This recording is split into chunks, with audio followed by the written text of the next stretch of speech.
Welcome back to Shit Talk Fridays. I'm Jeanna. And I'm Ivo. Happy Friday, everybody. Happy Friday. Hope everybody had a good 4th of July because we had a fantastic 4th of July. Yeah, we did. Shout out to my brother for hosting it. It was a weekend to remember. He's got a new house. It was just nice to be with family, so I hope people got to experience it, just as great as we did. Yeah, he was. It was nice because he finally got to host in his own house, as to where every year prior to that we were hosting. Either we were hosting or we were going somewhere and hosting, and so he's a new homeowner, celebrating 4th of July, finally hosting parties in his own home, as I'm sure many people would love to do one day. So congrats to him. Yeah. And let's fucking drink to that then. Absolutely. Not that I didn't have enough of that this past weekend. Yeah, for real. I was actually considering drinking a little bit of water, but fuck it, why not? It's Shit Talk Fridays. And while Ivo pours that wine, I will introduce the topic for today. We are talking about having sex as a single parent. As if being a single parent isn't complicated enough, right? These are the type of things that people don't really talk about, So I think it's good that we shed some light on it, And when you say it's things that people don't talk about, what I find so funny about that is that if you search through social media, there's a lot of single parents out there talking about the difficulties that they have when it comes to dating, sex, just a lot of those things that come outside of just being a parent when you're a single parent. So interesting that people are not talking about it, but people are actually talking about it, if you know what I'm saying. I guess. I mean, growing up, amongst the circle of friends that I had and people that I met socially in places and stuff like that, and maybe got to know them, outside of those things and maybe develop some type of friendship. Never really had that conversation. I mean, I guess it was probably largely because I wasn't a single parent. Yeah. So not really one to have those conversations, but nothing that I can say that I kind of heard other people talking about either. So, well, I think it's a great topic for us to talk about because you and I were in that dynamic for a very long time. For sure. I was a single mom and I was doing what we're going to be talking about, which is navigating how to have sex if you're a single parent. And I was doing that for a good part of my life before we got engaged and, got married. I was doing it. I was navigating it with you. So I think you and I can both speak to what that is like and how maybe you can go about it so it doesn't feel as difficult. But before we do that, let's cheers because Absolutely. We didn't do that. This is actually a new wine that we're tasting. So I hope it's good. Cheers. Cheers.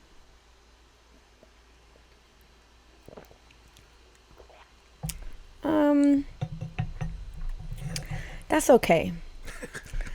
You're such a critic when it comes to red wine. I don't love it, but I also think it's because we've been drinking a lot of white wine lately, and I don't know, maybe red just tastes different to me all around. So let's get into some of the things that will actually become difficult when you are a single parent trying to navigate the world of having sex. Now, when we say the world of having sex, it can really be in the dating aspect, or if you're just kind of single looking to mingle, not necessarily looking to date for a relationship. Right. Or if you're in a relationship already, but you're still navigating sex as a whole, because just because you're dating doesn't mean that you have done or doing some of the things that we'll talk about. Right off the top of my head, when Ivo and I decided to talk about this subject, I immediately was I remember one of the things that was so fucking difficult when I was trying to navigate having sex as a single parent was bringing the person that I was looking to have sex with home. When you're a single parent, you have to worry about your children or child right off the bat. So when you and I were talking about it, one of the things that we thought immediately was there should be some sort of time factor put into play when you are looking to bring someone home. Right, yeah. But tell me why you feel like there should be this time factor. Why is it important to say, before I consider bringing this man or woman to my home to have sex with them, I may face some problems if I do that, what we would consider too soon? When is the right time, or how soon is it okay to bring someone that you're potentially thinking about sleeping with to your place where you live and sleep and where your children stay. I felt like it was very important to create some time between bringing them to where you live, especially if you have if your children live with you. It'd be like as a minimum of like 4 months. And this is if you're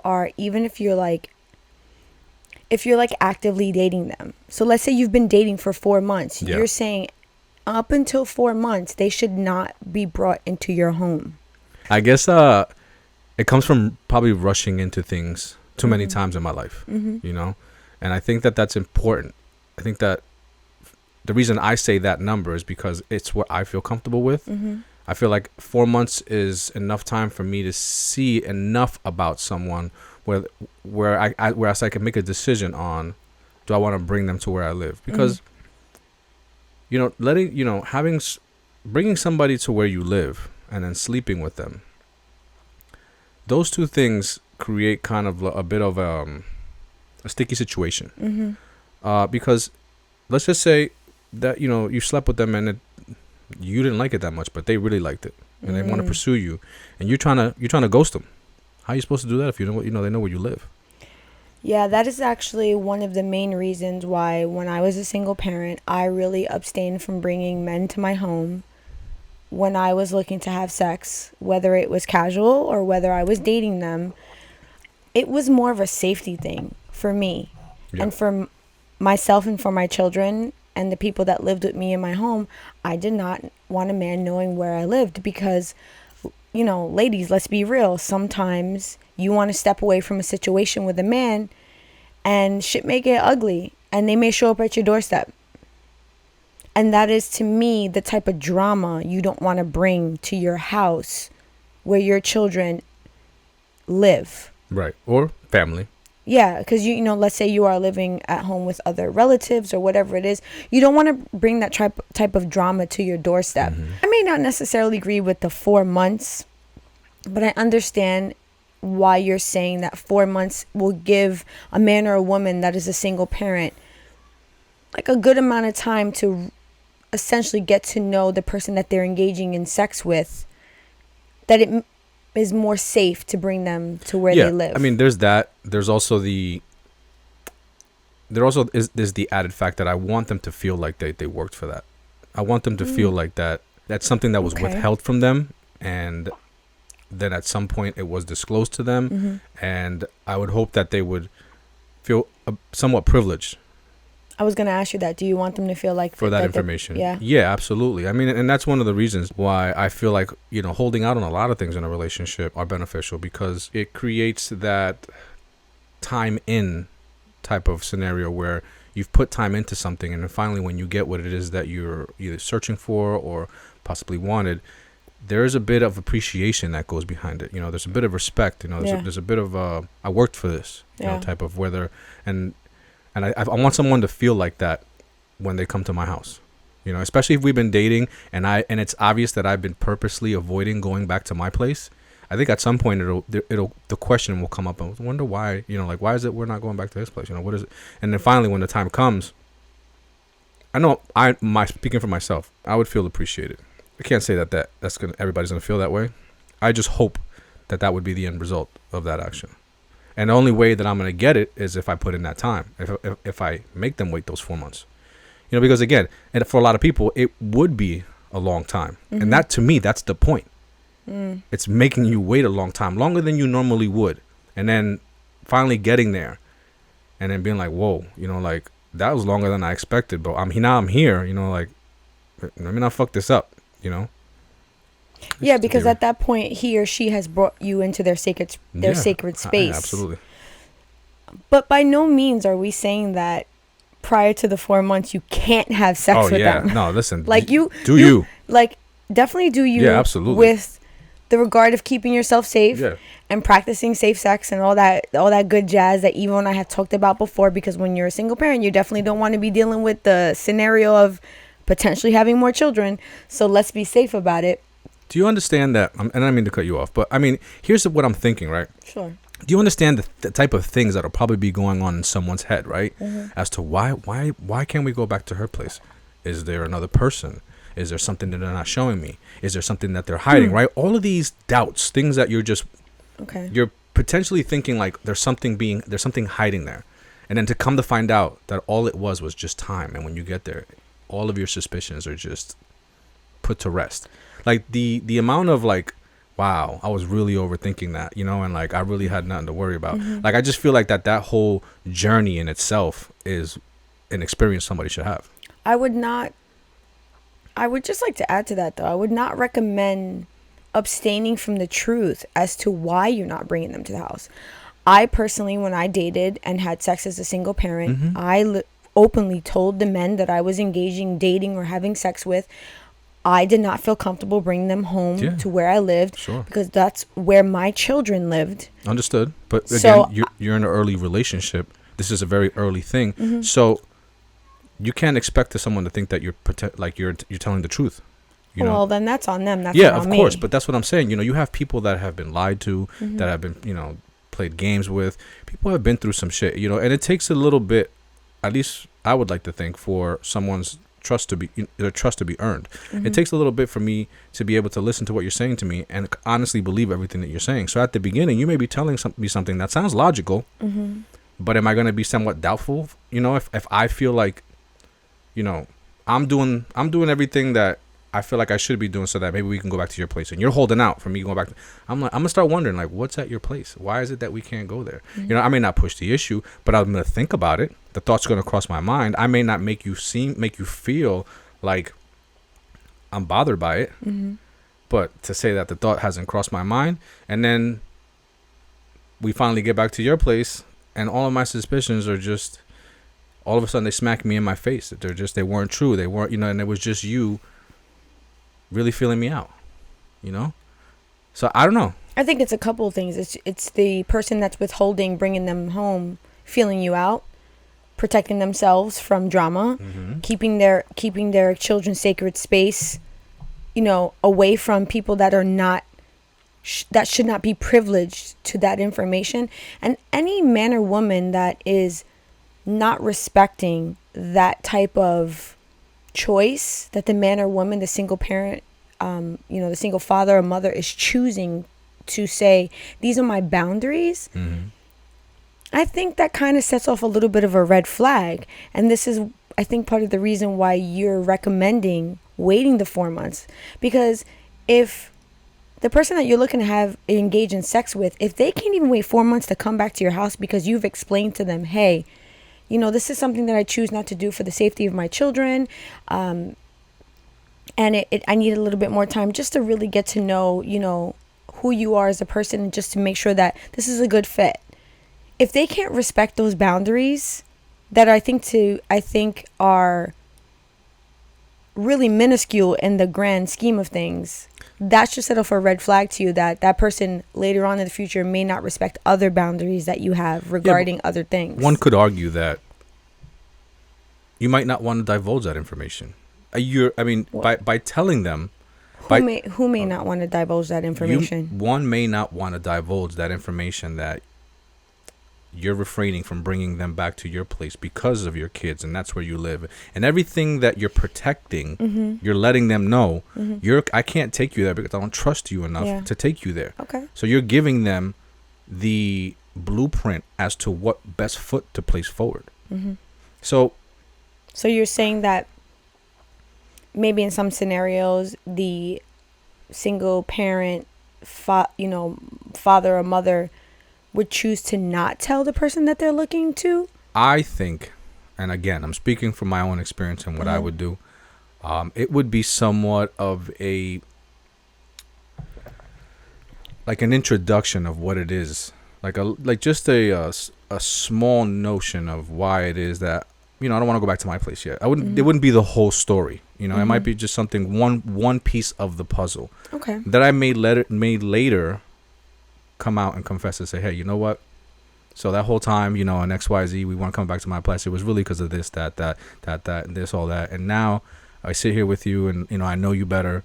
And I want you to know that you really you really satisfied all of those doubts for me. You know, you really came through in who I wanted you to be. You know what I mean? Like, I think that that's a more meaningful conversation afterwards than, hey, you can't come back to my place because my kids are there, my nephew's there, and all of these. That's interesting, Ivo. And the reason why I say that's interesting, because that sounds like you're, and again, this is my opinion. That sounds like, to me, you're more at that point navigating more than just sex. At that point, you're like maybe withholding that information because you're looking to maybe have a long-term relationship with this person. We're talking about just bringing them back for sex. So if it's just for sex, I have no problem with being fully upfront why they can't come back to my house. Okay, I see what you're saying. You feel me? Yeah, and the reason I'm saying this in the way that I am is because I'm speaking for myself. That's just how I would operate in that situation. You know, I would only withhold someone from coming back to my place if eventually it was to put them through something that I know that it was only setting them up for something more serious. And I know you very well, so I could see how that really plays to your character as Ivo. But speaking for myself, being the single parent, I laid out my cards when it came to how I wanted to conduct, you know, my playtime. Right. I had no problem saying, you can't come back to my house. And these are the reasons why. I have no shame in telling you that. And if you can't respect that, then maybe we don't go anywhere. And this is why you're probably better suited in giving advice in this situation than I am, because I never knew what it was like to be in that situation. Yeah. And side note, I get there's probably people watching this, right, and just blown away the fact that we're like talking about what we would do in our past life before we like brought somebody to have sex at our place, because it's like such a conversation that. Why? Because we're married? You know, yeah, a lot of couples, you know, again, I've been told this by people that watch us that, you know, like that some of the things that we talk about, they're blown away that we can speak to each other in that way, and that these are conversations that they don't have with their significant others. Well, I think you and I definitely, we have faced jealousy many times, and that's not really that's not really our forte. I actually love having these type of conversations with you because they're rooted in realism. Yeah. And I'm very so much about that when it comes to you and I. I really don't like to tippy toe around subjects. I agree. Because in all honesty, I myself have come across many women in my life that have confided in me about situations that they're going through with their significant other. And then when I propose to them to really kind of just come out and tell their significant other how they truly feel, there's a level of apprehension that I'm sometimes so surprised of, because I'm thinking like, wait, this is the man or woman that you have chosen to be with, either in a long-term relationship or you're married to, and you're afraid to tell them XYZ. I can understand finding the right words, because sometimes that's hard. Yeah. We've argued and I've chosen the wrong words. Yeah, but when it comes to telling your partner how you truly feel about something, or having these conversations that are kind of we're talking about scenarios that may have or not have happened, and for there to be some sort of static in that dynamic, I'm actually kind of bugged out by that. I'm not. And I'm not, and I'll tell you why, because there's it takes a level of emotional maturity to have these types of conversations with somebody that you're in a relationship with, and not feel some type of way about you hearing on ways that they used to conduct themselves sexually that you weren't a part of. And if I'm an insecure person, it's going to bother me to hear how you navigated sexually when I wasn't in your life, because now I'm hearing something about you that I didn't know. And I want to say, as a man, if I'm into you, I want to know everything about you sexually as humanly possible. So like, really? Yeah. And maybe you're thinking probably thinking about sexual things that are not important. I'm just thinking about like, okay, so if you navigate a certain way sexually, then I would like to know that you navigate that way. That's how we navigate, right? Okay. And I'm just a part of how you typically do things. Okay. So now if we're talking about something and you're telling me about ways that you used to navigate your sex life, and they don't sound familiar to the way that me and you operate, that means there's a whole other side of you sexually, or that used to be, or could still be, that I don't know. And that can cause a level of insecurity in someone who's not secure within themselves. I can understand that. You know, someone can feel like, okay, so if we ever get into an awkward situation, there's a whole side of her, the way she operates, that, you know, if she steps outside of this relationship, she's got a whole game plan that I don't know about. Yeah. You know, and so there goes the whole, like, not being a comfortable conversation. I can totally understand that. I think that when you say that, there are definitely ways that I operated in my past that did not apply to you.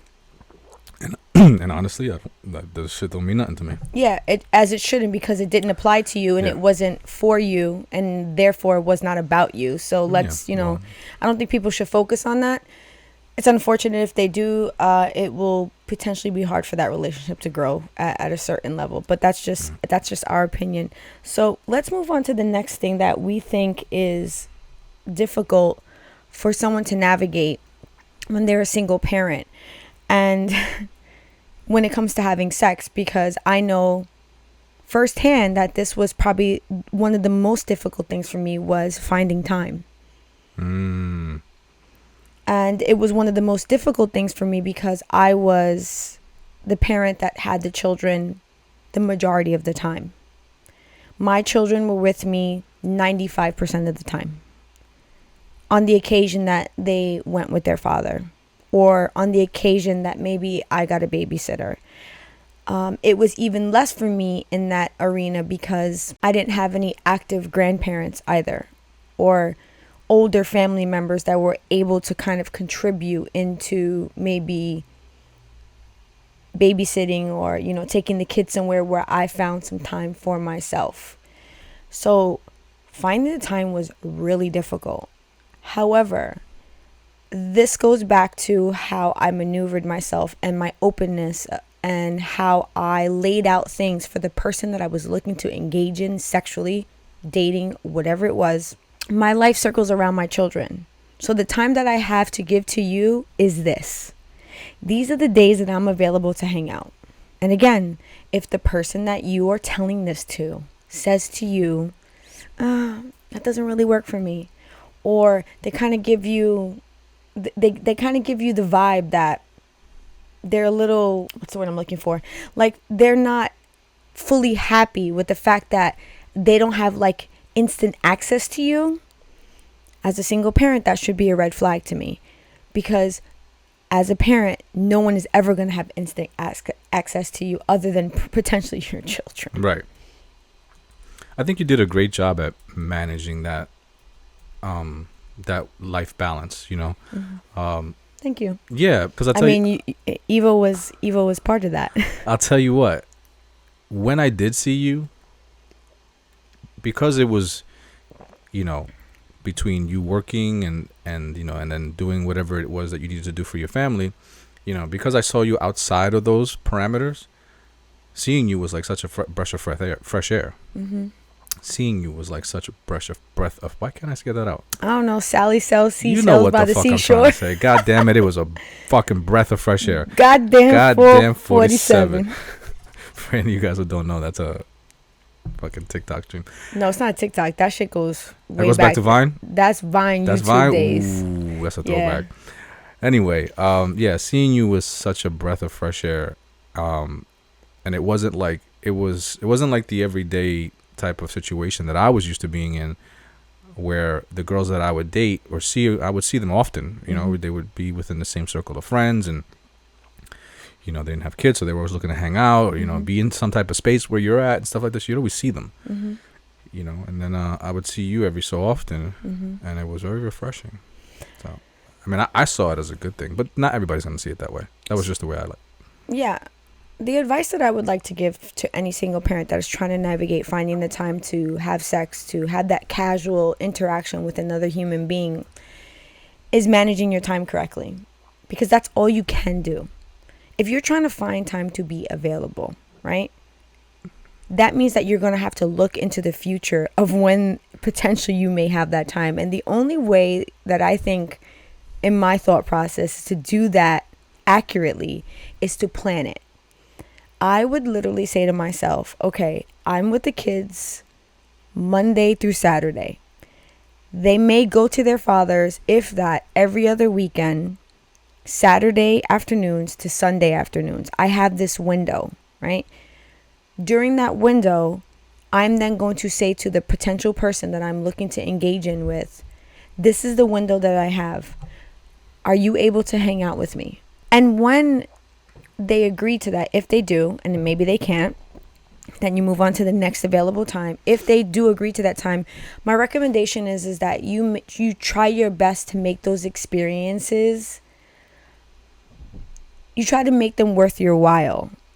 So I'm very much about, if you're going to engage in sex, ladies and gentlemen, if you're not really telling this person what it is that you want to experience with them, and like, maybe I'm treading lightly when I say this, if you want to make love, if you want to fuck, if you just want to have some kinky sex, like, put that shit out on the table. Because if you don't have a lot of time, that means that you don't have a lot of time to fucking play around.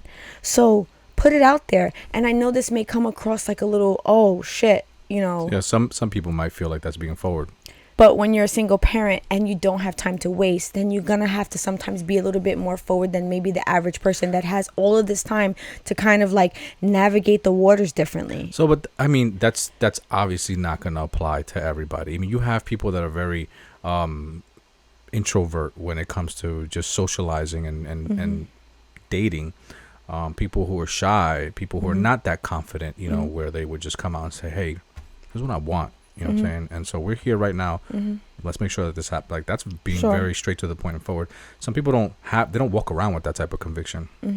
You know, so what do you suggest to people like that? That they don't have the conviction to say, this is what I want as a man or a woman. Yeah. Would you still suggest that that's the type of way that they approach it? Or would you just say, like, because I feel like people like that would just kind of, you know, they just kind of roll the dice. Okay. You know, they're just seeing, you know, they'll make time for the event to happen, whether, you know, it's to get together with somebody and hopefully have sex. Some other, you know, someone like yourself, you know, you're very straight to the point. Like, this is what I'm going to do, and this is what's going to happen. Sure. You know, other people may not have that type of planning into it. They're just kind of going into it with the, hey, if it happens, it happens. If it doesn't, it doesn't. I just kind of want to see how it goes. Okay. So what is my advice? Yeah. My advice is then you're going to have to be prepared to be disappointed repeatedly. There you go. That's the answer. I wanted to make that clear, you know, because it is important to know that there may be people that are watching this and looking and saying, I can't fucking talk. I can't talk like that. So guess what? If you don't talk like that, if you're not forward like that, then be prepared not to get what you potentially may want. Correct. All right? Be prepared to potentially be disappointed. You're saying to do this to avoid the disappointment. Correct. So that you have a better chance of making the experience what it is that you want. Yeah, 1,000%. Not to say that it's fail-proof. It's right. There are going to be times that you're potentially still disappointed. Yeah, absolutely. But when it comes to this, because you don't have this time, I'm not saying to be a dick about it. I'm not saying to be a bitch about it. But I don't think that there's anything wrong. Because listen, if you're already looking to have sex with this person, if you're going to open your legs or put your penis in somebody, there's nothing wrong with being very open about what you would like to experience with this person. I think it will really help the man or the woman that you're looking to engage in with sexually understand how best to meet you in that arena. You feel me? Yeah. And I also, I'm sorry, I didn't mean to interrupt. Okay. I also feel like it takes out the confusion of, if we have sex, where's this gonna go? You know what I mean? So, for example, if you're dating, if a single person is dating a single parent, and they like each other and they're meeting, they have a date to do whatever, the single parent may feel as if, like, I just want to hook up and have sex, like, you know, like, I need some, and that's really all I want. Like, I'm not looking I'm not looking to get a boyfriend. I'm not looking to, like, have no long-term relationship. I just want this. And so they go into that situation hoping to get that. The single person, again, because there's no communication going on, is wondering, damn, is she looking for, like, a husband? Is she looking for, like a stepfather? I mean, I like her, but I mean, if we have sex, like, where's this gonna go? You know, and like, so I feel like, in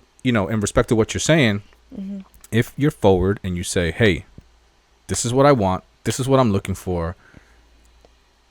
I really feel like it really clears the air. It really helped me minimize interactions that I would not regret. I can't tell you how many times I would be seeking out maybe to kind of, hook up with somebody, and I would be very straightforward about what it was that I was looking to do with that person. And you'd be surprised how many people will turn around and say, yeah, that's not really like what I had in mind. Or, yeah, that's what I had in mind. Or, I actually really like you, and I was kind of hoping that we can, actually go a little bit further than that. It really stopped me from getting into something that I did not want to get into. Or it helped me understand people for who they truly were. And then sometimes it helped me either pursue or pull back. Mm-hmm. Because if I said these things to them and I could tell that they were maybe not comfortable, then I would say to myself, all right, then maybe this is not a good match for me. Sometimes men will engage in sex with a woman, and I'm speaking as a single mother. They will engage in sex with a woman because they are immensely attracted to her. And at that point in time, the girl is engaging in sex with the man because she's attracted to him. But at the same time, there's this, in the back of the mind, hope that this will continue. But if that hasn't been put on the table, if that man chooses to walk away, you're going to feel so fucking stupid that you put yourself out there for that scenario to take place. And I've learned that the only way that you can prevent that from happening is to put your cards out on the table. Right. I know it feels insane sometimes to say these things because it could be a very uncomfortable situation. And I found myself sometimes being like, finding the gall to say these things. But when I tell you, it saved me from so much bullshit. I can't tell you how many guys that I would be like, hey, listen, I had a really good time with you tonight. I'm not looking forward to doing this again. Or I am, but I'm only looking forward to doing it this way, or whatever it was. I also can't tell you how many times men later on in my life, and Ivo can attest to this, actually had so much respect for me in the sense of because I was so truthful with them about what it was that I wanted. Yeah, we run into them randomly somewhere. We've actually ran into men that I casually dated that have come up to Ivo and just been like, yo, this girl right here, she's cool as fuck. She kept it 100 with me. Congratulations to you too. You'd be surprised how much someone, a man or a woman, will value the truth that you deliver to them. You may not know how valuable it is to them in that current moment, but years later, you may run into that person. They'd be like, let me just tell you, I really valued the fact that you told me that you wanted to pursue me, or you didn't want to pursue me, or you wanted to have sex with me, or you didn't. It just really helped me understand where I stood. I think from a guy's point of view, if I dated a girl and she kept sex out of it, and I really liked her, and we never got to have sex. Maybe we messed around a little bit, kissed, hooked up, but never didn't lead to sex. Of course, I'm gonna wish, and I'm speaking for myself, I'm gonna wish that we did. But if we didn't, whatever, life goes on, you move on. But it ends, there's always a what if this would have happened? Where would it end? Where would it have ended up? There's a part of the imagination that is left still unsatisfied. If I see that person years later down the road, and it's like, there she is looking just as great as she was the first time I saw her, if not even better, and now she's with her husband, damn, I didn't even get to where I wanted to, and this dude is married to her. Yeah. You know what I mean? I think I myself would be have some respect for that dude, and I feel that's kind of what plays out, Yeah. I will say this, and I'm going to be 100% real when I say this. As a single mother, I never wanted a man to have the power over me to say, it didn't work out, Doesn't matter. I still fucked you. Yeah, that's important. I never wanted a man to have that power over me because men are vindictive in that way. And when things don't go the way that they want, when you hurt their fucking ego, they will use that shit against you. Yeah. So it was very easy for me to abstain from that situation because I always kept that in the back of my mind. So that's why I always laid my cards out on the table. And if I was looking to engage with a man just sexually, I needed to make sure that that's all he wanted to. Because then that's how we interacted with each other. And there was this level of respect between him and I that we held at every single moment that we interacted because I put that foot forward. Not to say that there hasn't been times where I've said that and then later on I have felt for that person. That actually happened with me and Ivo. I only really wanted to, like, you know, just kind of mess around with you, and then I wind up having strong feelings for you. I then at that point did not tell you how I truly felt, and then what wind up happening, you wind up breaking off from me because you saw something. Well, I did what it is that you were doing, and I did it in the beginning. It's where I told I was my cards. Yeah. I laid them out. Yeah. And that was something that you weren't doing at that point. And it was, I was sitting here thinking of us talking, right? And I was thinking to myself, like, you know, navigating through my sexual life as a single person, you know, I finally reached a point in my life where I was like, I need to be very clear on what it is that what my intentions are. Mm-hmm. And then whatever happens after that happens, you know? And then so I felt like that leading with that always made things end up in a better place. And so we ended up dating, and I led with that, which you didn't. And then we went our separate ways because we just weren't on the same page. And it ended up being like one of those experiences for me that where you always respected me for it. I actually learned what I did after from you, and I've credited this to you many times. Yeah.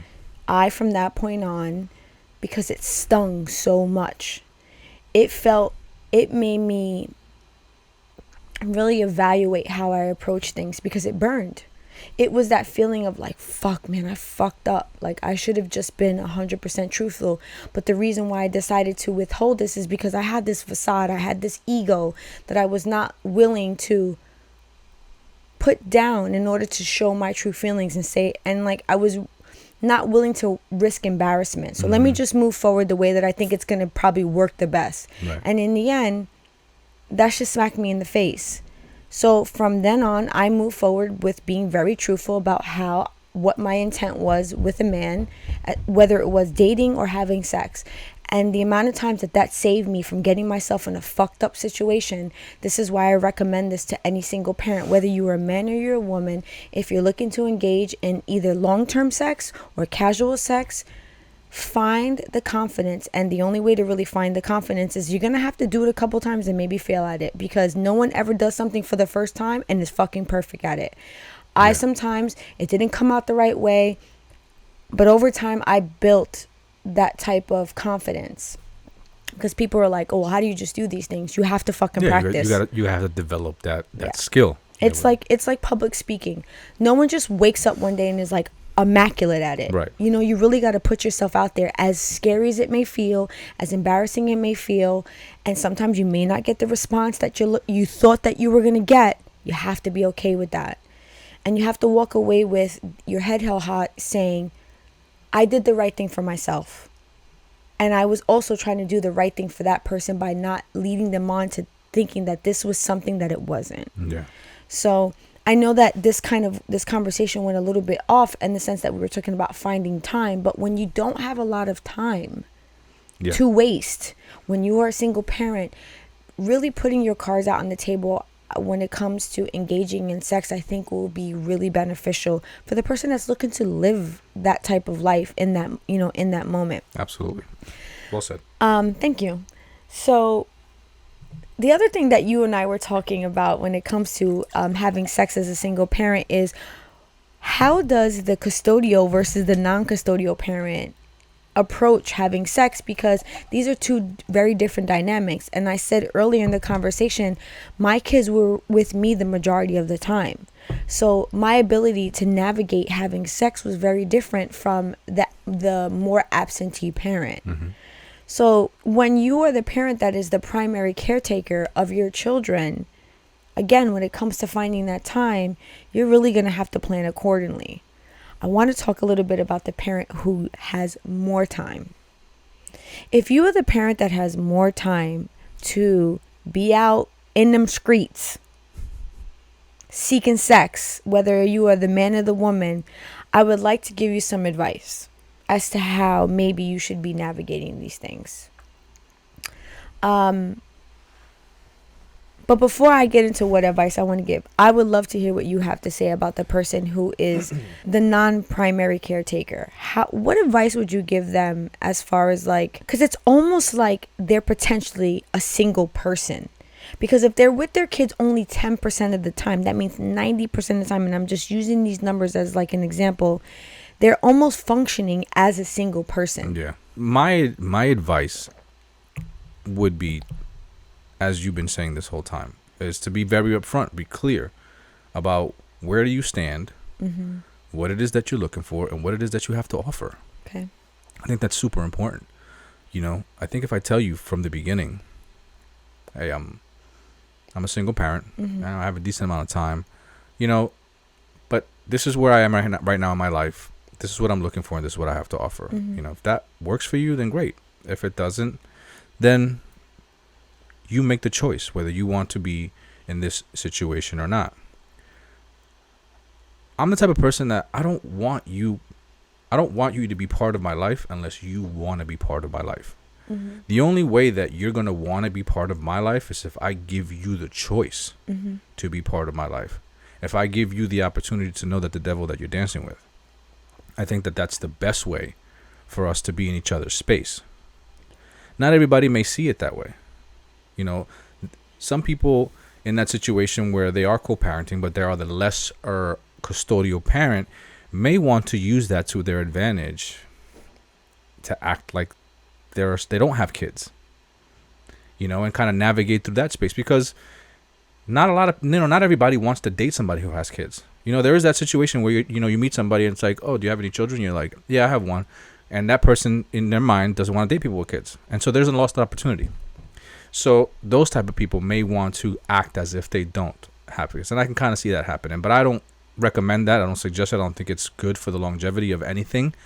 I think just presenting yourself as your true self will eventually pair you with someone who sees you as valuable as you are.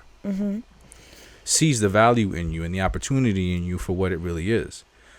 You know, you really want someone, I really want someone that sees me as an opportunity.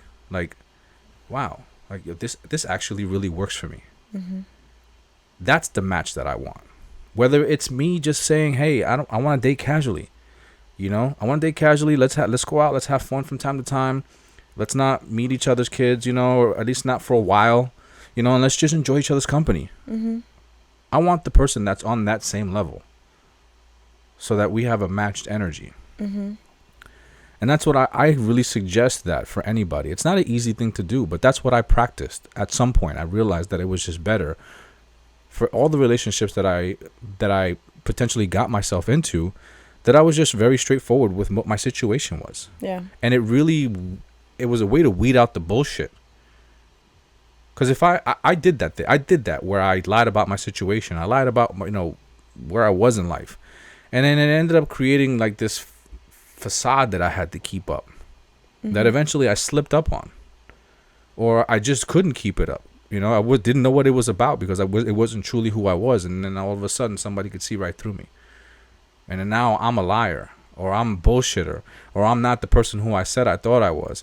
And I don't want to be that person. I don't want to be seen as that person. I want when somebody looks at me to say that this person is honest and they're, you know, and I value them for that. You know, a lot of people like to lead with the fake foot forward. And I feel like that the person that doesn't lead with the fake foot forward, when that person is seen as such, they are the exception to the rule. They are seen as more valuable. So I just chose to walk in that manner. So I suggest that for anybody. If you have the self-confidence and if you're humble enough to present yourself in that way, by all means, that would be the first foot I say step, to put forward. I love listening to you say that, because as I'm sitting here listening to you say this, I was like, oh, this is so beautiful. Evo's giving this like really like enriching advice to single parents out there that are the non-custodial parent. I'm sitting here thinking like, man, I can't wait till he's done, because I'm just going to tell these fucking people that are the non-custodial parent what I really think. And what's that? Keep that shit in your pants. Keep it in your pants? Because if you got more time, then you should be investing your time in other things. I'm sorry, wait. Okay, so yeah, if please you explain. I'm not understanding. Sure, I will go into it. If you are the non-custodial parent, again, I'm just going to use this as a number. Let's say you only have your kids 75% of the time, because I think that sometimes these numbers are very factual. A lot of the times there is one single parent that has the child more, then leading the other parent to have the children less, thus giving that non-custodial parent more time to engage in sexual activities. Then that is giving them more of a chance to increase the probability of them getting someone pregnant or them getting pregnant themselves. So hold on. This sounds very biased.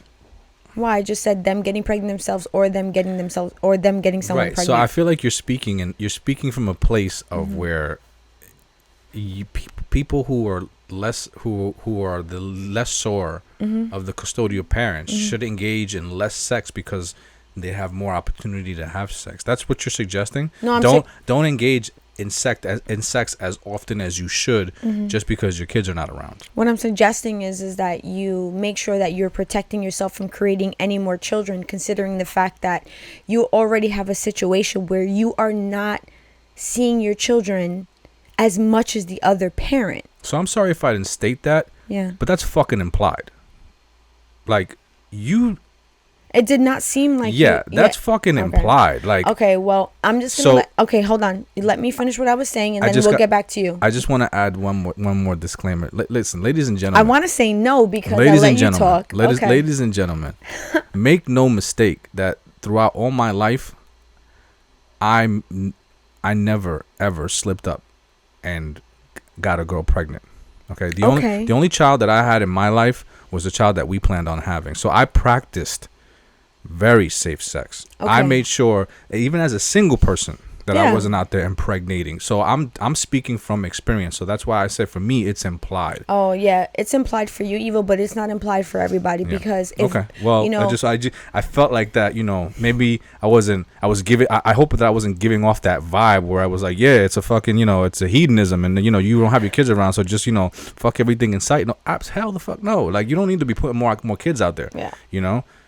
If you decide to, you want to settle down in the future with somebody and have a second chance at life because it didn't work out with you and, your previous, child's parents, then sure, absolutely. Everybody deserves second chances. And I hope the fucking God that that's the one, Yeah. But hell no. Like, I don't condone anybody going out and having multiple children with multiple women and just fucking being irresponsible and impregnating and having kids all over the place and not being there to support them. Every child needs a parent.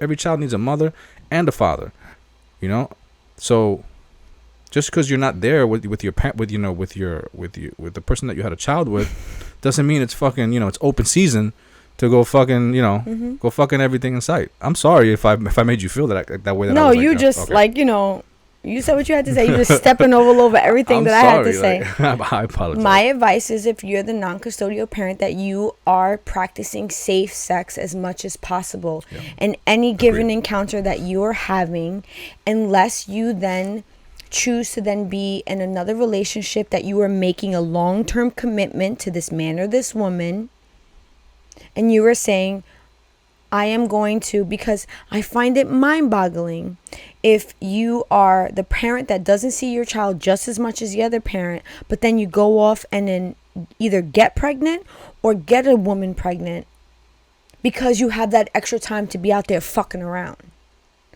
So that's always a chance that that's a chance that you're taking. So that is why my advice is that you are making sure that at every chance you get to really protect yourself from these accidents.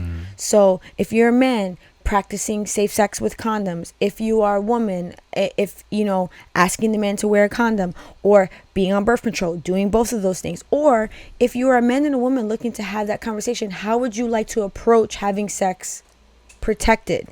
I'm gonna go out on a limb and I'm gonna just say Wait, this. hang on a second. And the reason why I say this is because after my 2 children, when I decided to start dating and having sex again with other men, the fear that I had in me of accidentally getting pregnant again, or getting pregnant from a man after the fucked up situation that I was in, to have that happen to me again and have to deal with another man in my life. And I know this happens with men too, where they get a woman pregnant and then they become the custodial parent, and then you just don't want that situation. So what can you do to keep yourself safe? You and I were together for 10 years before we had another child. I by no way, shape, or form was fucking around with that shit. So that is my advice to the non-custodial parent. And real talk, how dare you go out there and create more children when you're not putting in almost as much time as the other parent? I see that as very selfish, and I'm sorry if this comes off as one-sided, but if you're not putting in as much time as the other parent is to your children, but then you're putting that time into somewhere else and creating other children, to me, that's fucked up. I think if anything, that extra time that you have when you're not with your children, you should be finding ways to really level yourself up, because that's what I was doing. I was like, how can I make my situation better for me and my children? That was my primary objective, and that's the advice that I give to anybody that has maybe that extra time. And if you're the non-custodial parent, the focus and the laser vision that you should have on your life and your improvement and the longevity of your life for your children, it should always be the primary objective, right? Because your kids are not always going to be little. The expenses and the responsibilities just get bigger and bigger. So there should always be like this plan and objective of how you can get your foundation even stronger, so that when that does happen, you're in a better place. But if you're out there fucking bitches and dudes, you're not going to do that. Do you feel that there should be some type of and I'm sorry if I'm a little fired up about that, because to me, it's such a disservice to those children that were already created. So riding off of the back of that, do you feel that there should be some type of permanent birth control to someone who's had children with 2 or more parents? And wow, so like that's a whopper of a question. So for example, from a guy's standpoint, so if I'm a guy and I had a baby with one woman, didn't work out, we're not together, I then go on and have a baby with another woman, and then after that point, you're at your doctor, and your doctor says, hey, listen, you already have 2 children by 2 different women. Maybe you want to consider this permanent birth control, is what you're saying? Yeah. I think that that's a fantastic idea, but it really has to be their choice to do that. It's not something that the doctor's like, so you've done this, now this is what we must do to you. I'm saying at this point, why not? If they could, absolutely not. Listen, if they could take away women's rights to their body, then why not take away a man's right to be able to conceive children? Because he's having too many. Because then it would just be as bad as what's happening to us. I'm not trying to control another person's body. I'm just trying to give advice. You're saying be a more proactive parent and be more constructive to your life, rather than using the time that you're not spending co-parenting, rather than using that time to go out and just fuck around. So yeah, like as a single mother, there were times I found myself not really like 1000% happy with the way that I looked, because I had children. Women, they have children, they get stretch marks, they gain weight, they get hemorrhoids, their breasts sag, there's probably a fucking list of things that I could tell you happens to a woman's body after having children. So then when you find yourself wanting to maybe be intimate with a man or maybe a woman, you may not feel that confident. And that was definitely a journey for me of figuring out how I could just let that insecurity go. And let me tell you what I realized. This is the advice that I want to give to women and to men that are maybe facing some body image issues as far as their comfortability when they're looking to engage in sex with a man or a woman. No real man or woman gives a fuck how a woman or a man looks when they're engaged in true pleasure. And that is 100% my experience. One of the first times that I engaged in sex with Ivo, I was so fucking self-conscious about the way that I looked in my mind, right? I remember this. I don't remember you feeling uncomfortable, but I remember the experience. Yes. Okay. And I remember the whole way, like leading up into that moment, me just saying to myself, you know what, Jeanna? I'm just going to go in there and I'm just going to have a good time. I'm just going to enjoy myself. I'm going to seek the pleasure that I'm looking for. And I'm not going to worry about the way that I look. I'm not going to worry about these stretch marks that I have. I'm not going to worry about the way that my breasts look. I'm looking to seek pleasure. And I'm not going to be able to be pleased if I'm worrying about, if I'm concentrating, you're all in your head about if I'm in my head. I need to open my mind to receiving that pleasure and remove these negative thoughts. And when I tell you, it is such a level of vulnerability that you have to put yourself in. That is so hard, but the more you do it, the better you get at it. Because let me tell you, I went in there and I said, fuck it.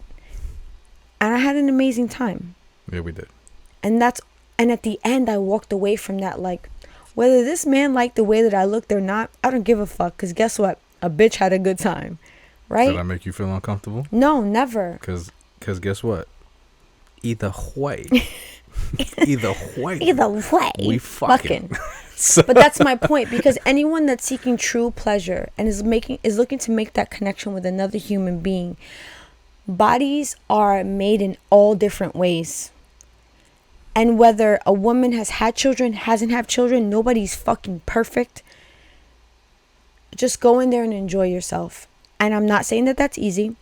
I'm just saying that the more that you release that stress that you may put on yourself about worrying about what the fuck you look like, you are going to miss the points. And the point is to feel pleasure and to give pleasure.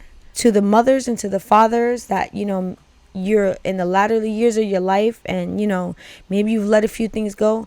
I don't give a fuck. I don't give a fuck. Go in there and have a good time. And please your partner and receive pleasure from your partner. And at the end of the day, you should walk away from that proud.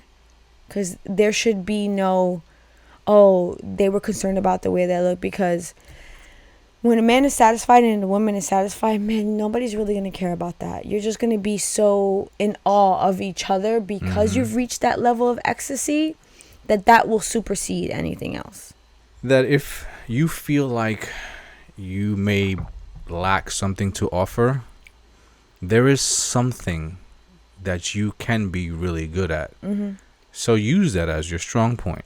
You know, use that to outshine what it is that you think you're lacking in. You know, when we first met, you know, I wasn't like the ideal physique of what, you know, men perceive to be, you know, perfection.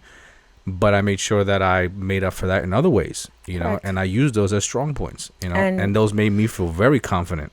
I heard this quote from somebody, and double down on your authentic self. That's it. Double down on your authentic self. And for those of you that are questioning, like, okay, well, what am I good at? You know, what is it that what if I don't have a strong point? This is the time where you take the time to build it. Because my strong points weren't strong points that I had sitting in my pocket. They had to develop over time. Yeah. You know what I'm saying? But that's my point. I was not that great at that at the beginning. I was scared a lot of the times. I was like, oh my God, this man may look at me and be like, this girl is ugly. Like, and I then started to realize that my actual looks did not matter when it came to seeking pleasure. But it took me a while to get to that point. I had to build that confidence. It's like building a house.